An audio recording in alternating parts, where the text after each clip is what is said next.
Hi, I'm Roberta Glass, and you're listening to my True Crime Report. Today, we have on Steven Avery's ex-fiancée, Lynn Hartman, and she won't stop talking. Stay tuned.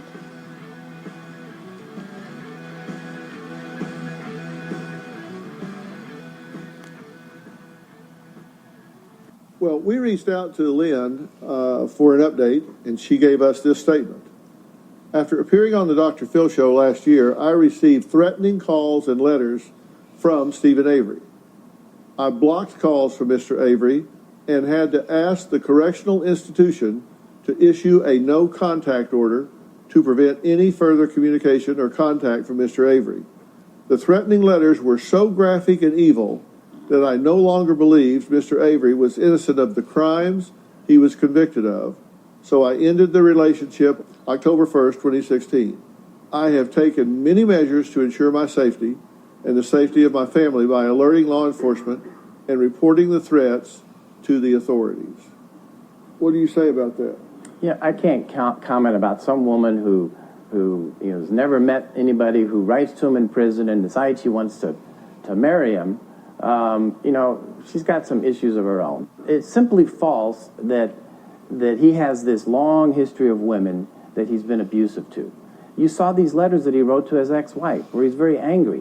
But that's because he's gone through a divorce and she's then said, I'm not going to bring your children to visit you. Imagine this guy, he's in prison wrongly convicted, and she's now refusing to take the kids there. Of course he's angry.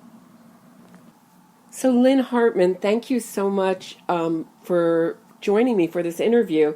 So we just listened to Steven Avery's lawyer, Jerry Buting, say that you are some woman that he can't comment on, that you've never met anybody, and that Steven Avery doesn't have a history of violence, and should some letters appear that might look bad, make Steven Avery look bad, that those are just letters that he writes when he's angry, and that's understandable. So what's your reaction to those claims?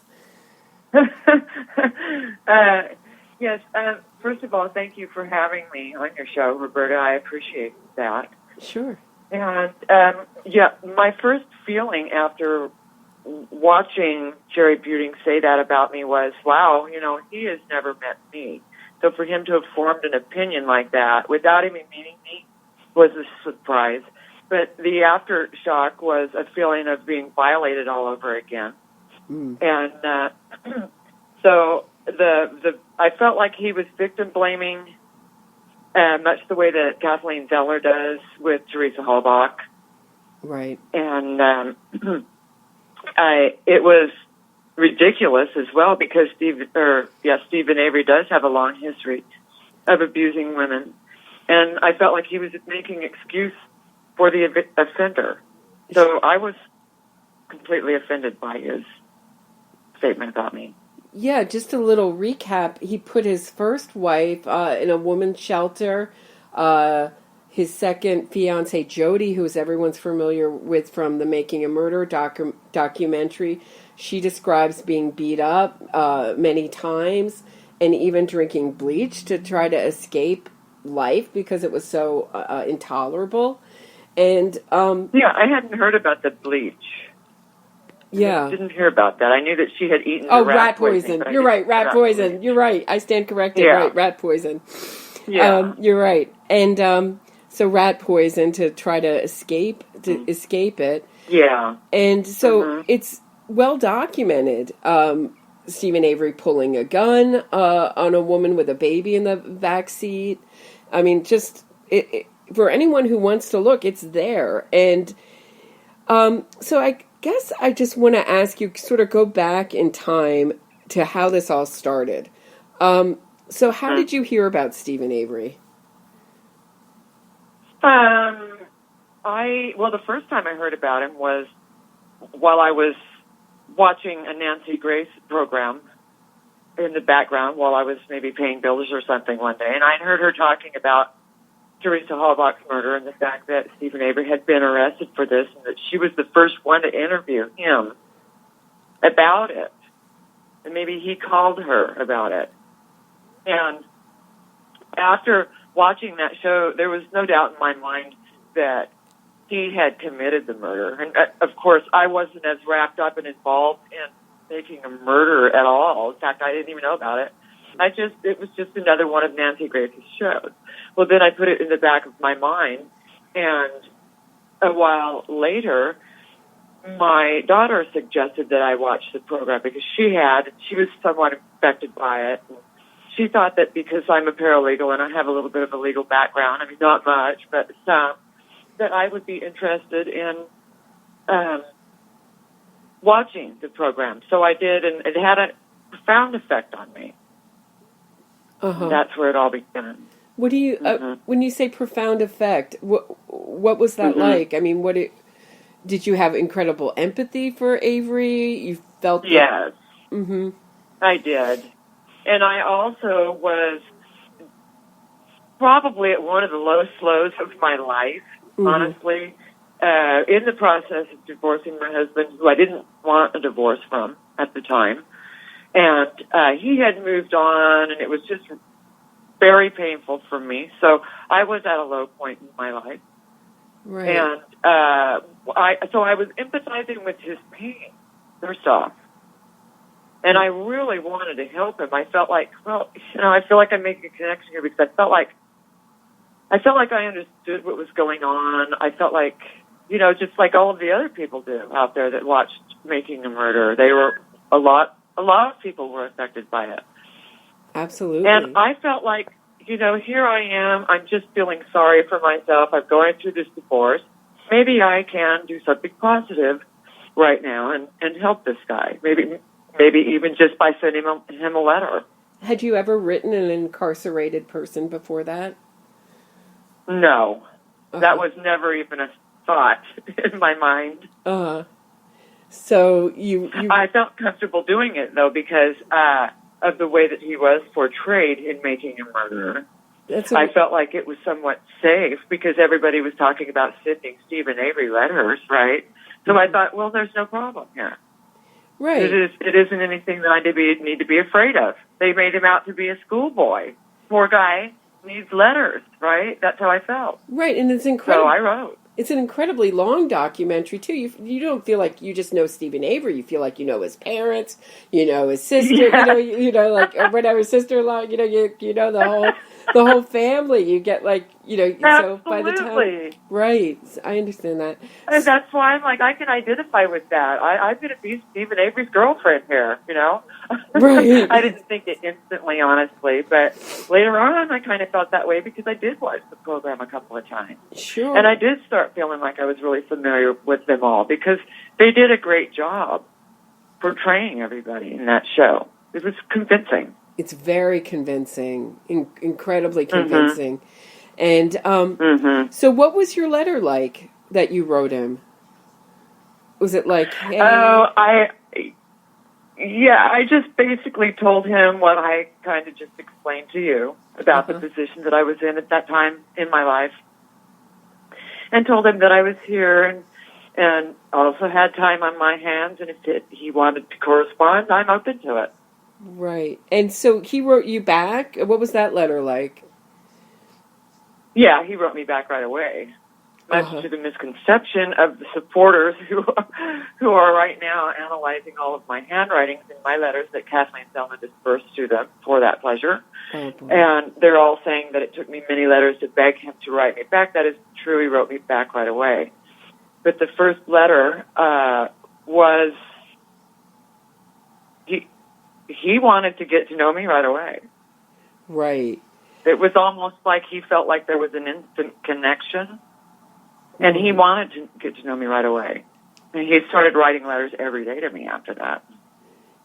I've defended you to, just fellow true crime people. And I said, well, I've dated some doozies in my life and I've made some doozy, decisions. But the number one thing they say to me is, but you've never gotten engaged to, a murderer. Yeah. And what would you say to people who say that? I definitely understand that, especially now. Of course, hindsight is 20/20. But again, like I said, I was in that low point in my life. I'm not trying to excuse my behavior or anything, but I was vulnerable. Right. And I think he saw that. I really feel like he zeroed in on that. Obviously, I already told him, here I am, I'm getting divorced, I'm down and depressed, so I'm an easy target. That's what I saw later on. That's like a really interesting part of his letters, is that he's so interested in controlling you from prison. Mm-hmm. You know, you will be here when I call. You will do this, and you will burn. And then he even asked you to burn one of the letters by fire. Isn't that correct? That was a letter that he wrote after I broke it off with him. Okay. I sent him a letter. Let's touch on that a little bit. I sent him a letter after our last phone call, and I said, we're done. The letter's out there. It doesn't say that, but in a nutshell, that's it. We're done. Uh-huh. And he, received that the 1st or the 2nd of October. It was so stamped by Wisconsin then. And so after that, he didn't stop, even though he had told Sandy and Carla to put stories out there about how he dumped me because I'm a gold digger and this, that. He didn't stop writing me. He wasn't saying those things to me in his letters. He was still begging me to be there for him. Of course. And but as Zellner wanted to do some, damage control before the fact, and she put that letter out to me, her famous cease and desist letter, that I'm not to talk about this, I'm not to show the letters, blah, blah, blah, and that Stephen broke it off of me. Wait. She sent you a cease and desist letter? Yes.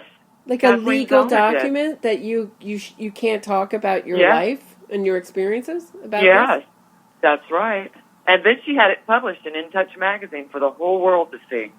Right. And that's where this mania came from. All of this mania and harassment came from that letter being published in In Touch magazine. Wow. So I just want to try to go back a little bit so that the audience can get an idea of how things switched around. So because when you got engaged, Zellner tweeted out that this was a bright spot in Steven Avery's dark life. He's been, according to her, wrongly incarcerated twice, and everybody was happy for you except maybe Sandy, who was his former fiancé, right? and people, I remember it because I was following true crime, and everybody was really excited for that. You were really beautiful and well-spoken, and you went on Dr. Phil. Why did you go on Dr. Phil? I went on Dr. Phil because once Stephen had that first article published through Daily Mail UK, unbeknownst to me, by the way, all about our engagement, how we're going to be laughing forever. Uh-huh. I think that was the title of the article. And he told the world, literally, that we were engaged without even telling me he was going to do it. Wow. So once that was out there, I had everybody in the world calling me for an interview. And Dr. Phil was the one I picked. Uh-huh. That's a really interesting interview because it's very contradictory, that interview. On one hand, you're saying, I absolutely believe in his innocence, but then there's a moment where Dr. Phil asks you if, I can just hear what's coming, if you want to, Steven Avery wants to live with you in a cabin in a woods alone, would you be comfortable? Exactly. And you say no. Exactly. Why did you say no? And were you worried saying no? And why did you say that? Okay. Well, for a lot of reasons. A lot of them I've already mentioned, which was that I had been going through turmoil for the last couple of days prior to that interview with all of the supporters, with Steven Avery. I even had a call from Laura Riccardi all about how she needed me to sign the Making a Murderer contract before I went on the show. So I was under a lot of pressure and a lot of stress from not only all of those people, but thousands of supporters. So my attitude changed drastically from one day to the next. Interesting. because I was a wreck the second day, understandably. So what happens when you date Stephen Avery, this is what I'm hearing, is that you don't, Mhm. what comes with it is kind of like you sort of belong to this public supporter group, right? So you have a lot of pressure from, so the filmmaker wants you to sign a making a murderer for you mean the second film? So she wanted to have you in the second part? Is that? yeah, what I that had was? already been filmed for Right. it. Oh, okay. When I went to Avery, I was filmed at that time for Making a Murderer too. They didn't have me sign the contract while I was there, though, because we filmed into the night. I was there. They filmed me all day into the night, and they showed 2 minutes of the most the work. They showed 2 minutes of whatever they could to show me in the worst light that they could. Of So, course. which I didn't know they were going to do, but that is why she was calling, because she'd heard that I was going to be on the Dr. Phil show, and that she wanted me to sign that contract before. So do you think she I knew went that on the you show. were sort of like, changing your mind a little bit, not so sure about this relationship, and she wanted to stamp it down before you ran away or changed your mind? Yeah. Interesting. Yes, I think so. Also, once I left L.A. and got home, and I had received that cease and desist letter from Kathleen threatening me with lawsuits if I talked about my life, I also received a threat letter from Making a Murderer producer's attorney, Chrome. And they threatened me and accused me of violating Stephen Avery's contract with them by having him go on the Dr. Phil show. They claimed I tricked him into it. Are you kidding me? So you're responsible for his decisions. Wow. And so Yeah.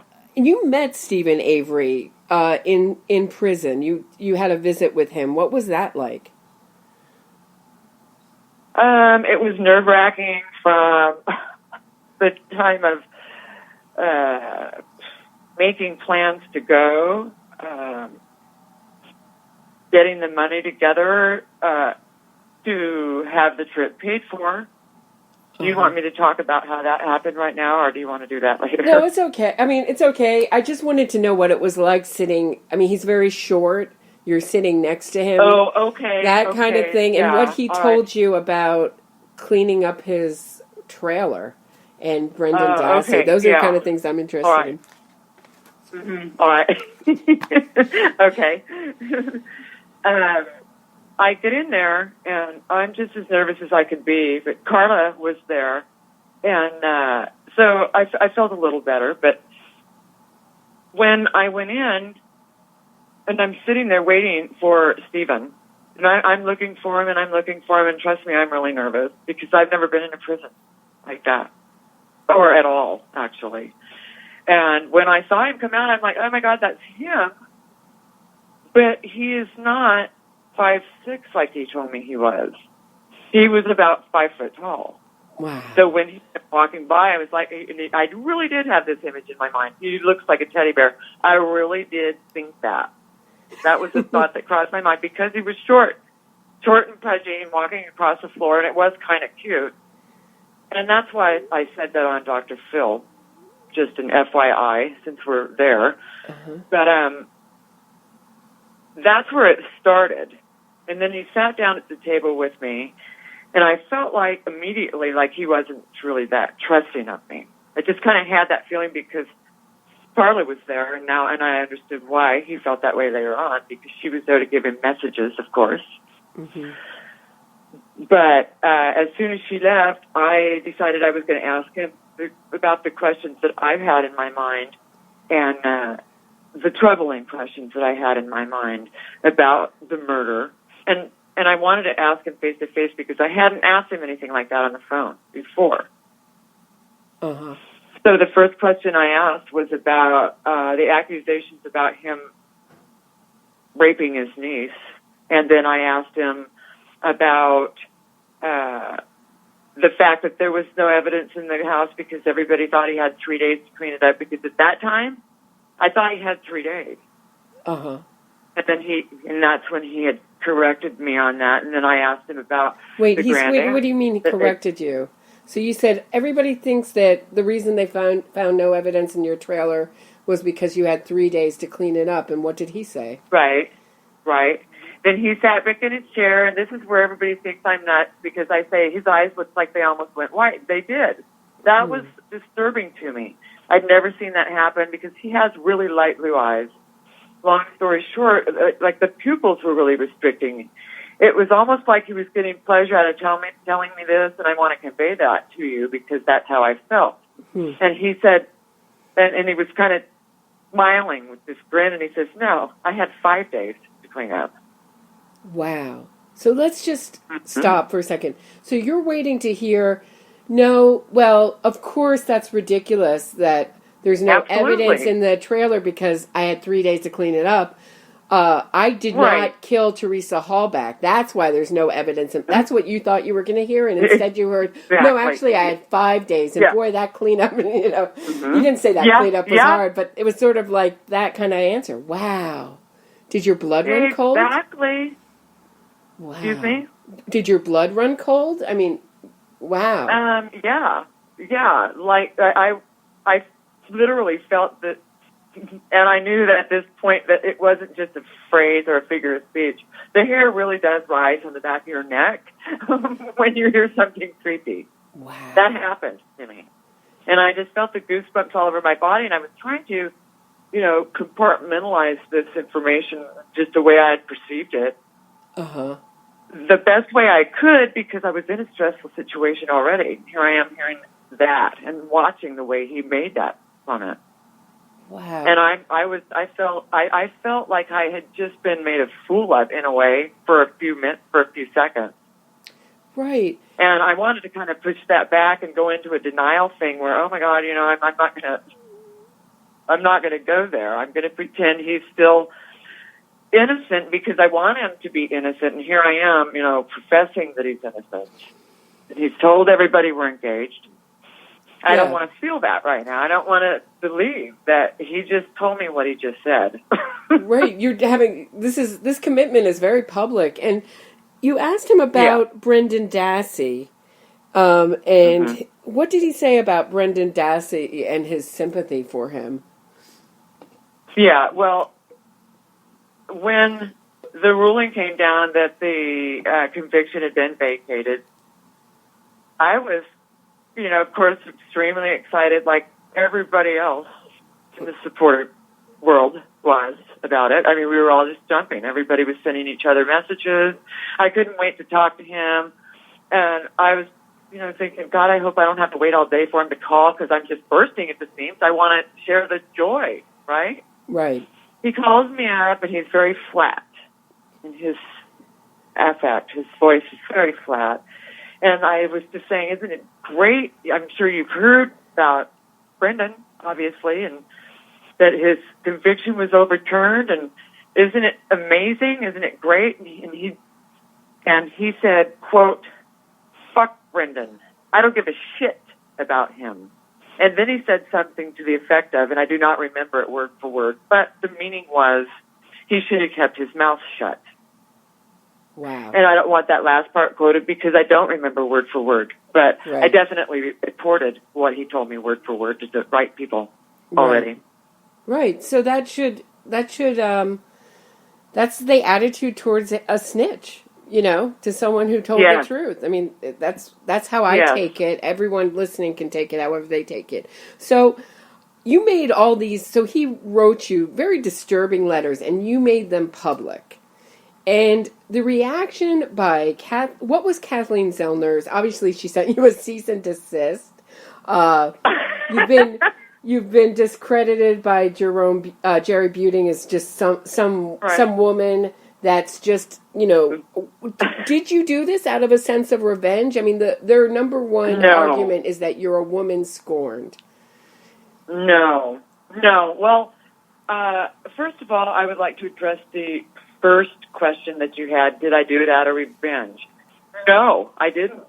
I did this because I had to clear my name. I needed to put the truth out for me. That's my legacy they're messing with. I'm not saying I'm a famous person. I'm not saying I'm rich. I'm not saying I've done something wonderful like Kathleen Zellner herself. But that's my legacy, and they lied about me. They said I was a gold digger. They said I was a fraud. They said he dumped me, and that's not true.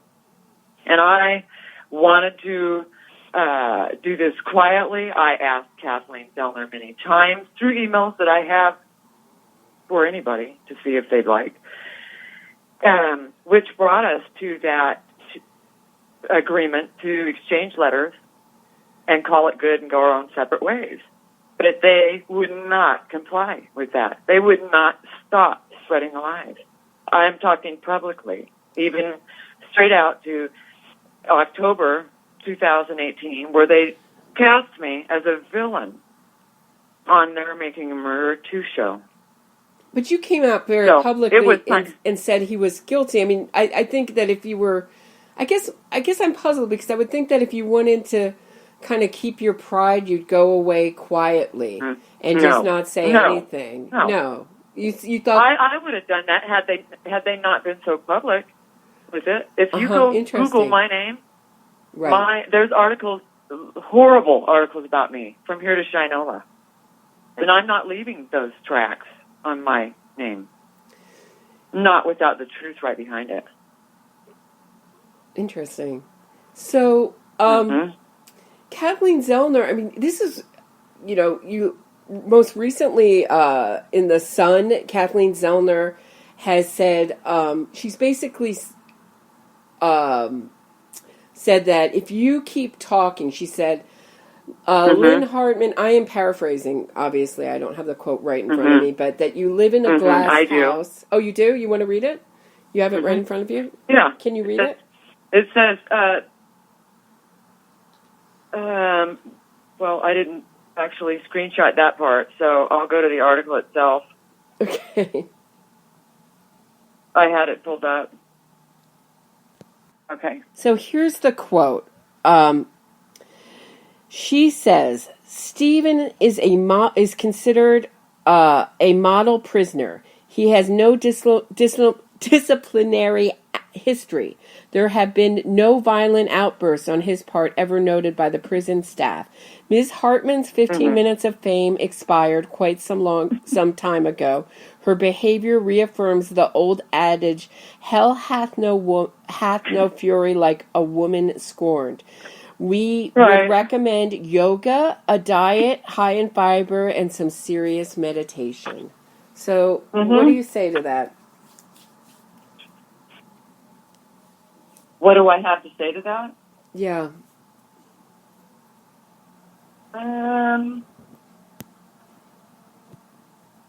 I'd like to say that, yeah, I am scorned.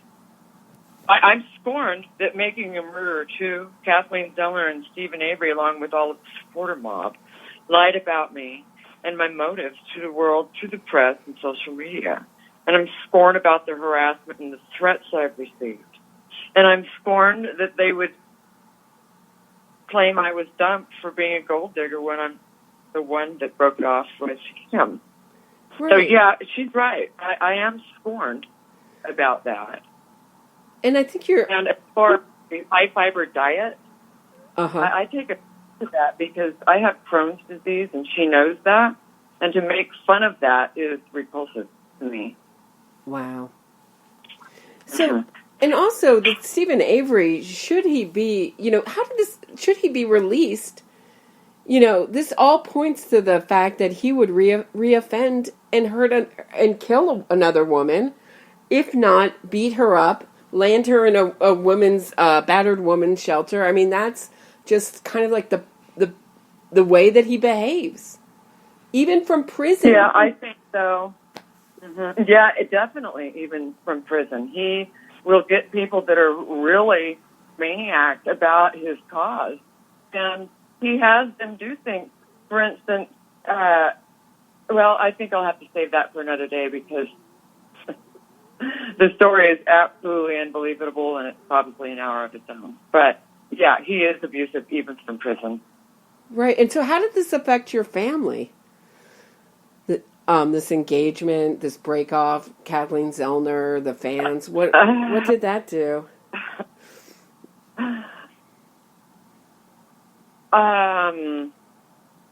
Nobody wanted to be a part of the stress. It's a very stressful position to be in. And it doesn't look good. I look ridiculous. I look like a fool because I put myself here, so it's really nobody else's fault that I am here. But nobody wanted to deal with the stress, and they didn't want the phone calls that they received from Carla Chase and her family or the other supporters who were contacting my family members and my ex-husband. What were they saying to your family members and to your ex-husband? What did they want to talk to them about? They were calling around and trying to find out if there was any dirt they could get on me so they could add it to their document called a doxy sheet. And it was supposed to be all about Lynn Hartman, right? All the dirt about Lynn Hartman, starting with I wasn't divorced, which wasn't true. My divorce was final March 2016. And then it talked about how I lost my kids, which I never did, actually. I was owed support when the last one graduated. And they contacted my ex-husband, and they wanted to know how he felt about it. They told him over and over, something's not right here. What do you think? And he told me that he told them he knows nothing about it and he didn't want to be contacted. But they had made contact with whoever they could, and they didn't find anything about me. Wow. So I guess that's why they made some things up. I can only speculate. So interesting that Steven Avery supporters, some of them, obviously not all of them, can be like Steven Avery himself, violating boundaries. Oh, yeah. Yeah. You know? Absolutely. Yeah. And being abusive. It's... Mm-hmm. Do you think some people understand that you're a real person?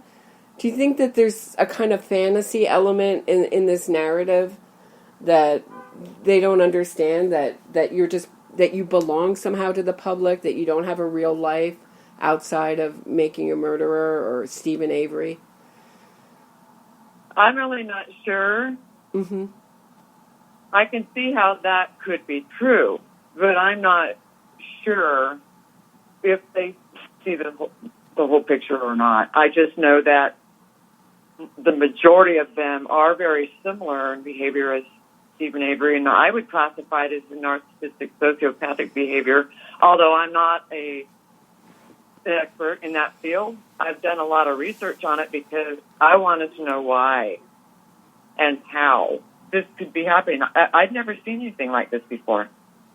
So I have looked into a lot. And they all are in a very similar category with their behavior and how they treat people, all of the people that they're accusing of law enforcement misconduct, judicial misconduct, prosecutorial misconduct.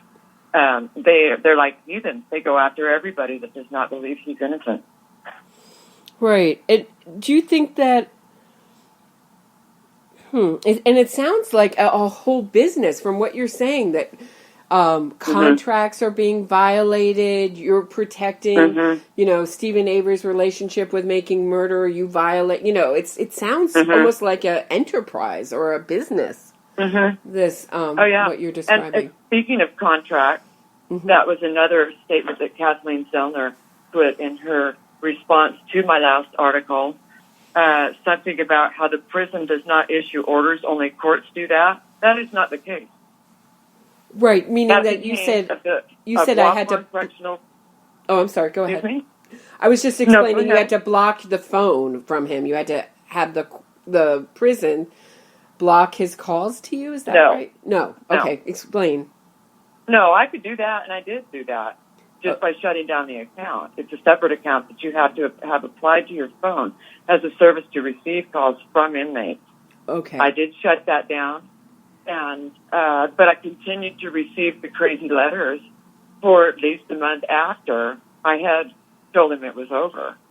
And so rather than continue to receive those letters and the harassment of his supporters, I reported it to Waupun correctional institute, and Captain Haynes, the head of the security, who was head of the security department at that time, he's no longer with the prison. He issued a no-contact order to Mr. Avery and verified that with me via email. Okay. So Kathleen Zellner was saying that's not even possible to do. Yeah, that was not true what she said. I did get one, and I do have one. It is still in effect. I called to find out about that in January this year. Interesting. So what do you think that, what have you learned from this whole experience?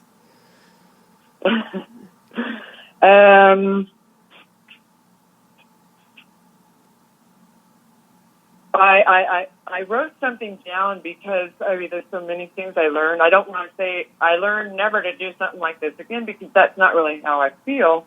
If you feel like you have a purpose and a cause and you feel strongly about it, you should do that. It isn't, I don't really feel like it was my complete fault that I was deceived by the producers of Making a Murderer, Kathleen Zellner or Steven Avery. Mm-hmm. I felt afraid of them. But it's not going to stop me from continuing to defend my causes or to stand up for causes that I feel strongly about. So I guess what I did learn was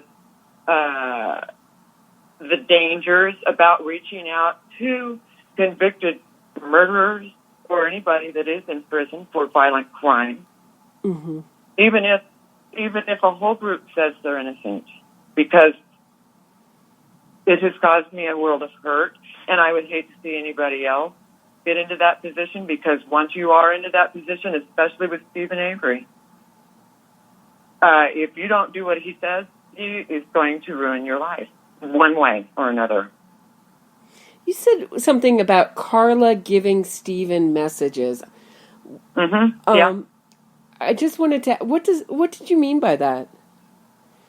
That goes back to the doxing document that they fabricated. Basically, I wanted to say create, but we described it as a fabrication of the truth. But she was having all of her followers. Of course, she had hundreds, thousands of people at her disposal go dig up dirt on Lynn, basically.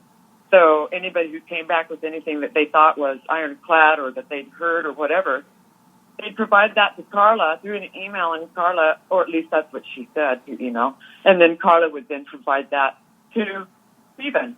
And that story can be found in People magazine, October 2016. So I'm not just making that up. That is true. And these things were it constantly kept the pot stirred for Avery, and he was just constantly paranoid because of it. Paranoid and agitated. They keep him paranoid and agitated to control him a lot of the time. Interesting. And he seems like he has a lot of, I know we're winding down here, but he seems like he has a lot of power. He wields a lot of power for someone who's incarcerated. Yes, absolutely.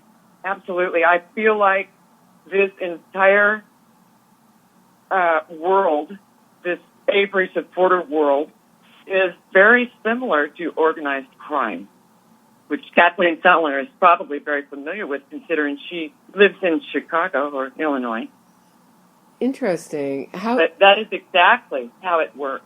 That group works exactly like an organized crime syndicate in every way, financially and criminally. Wow. On that note, I am going to say thank you so much for this interview. And I hope you'll come back some other time and talk to us some more. So thank you so much, Lynn Hartman. I appreciate it. Thank you, Roberta. I appreciate you having me on your show.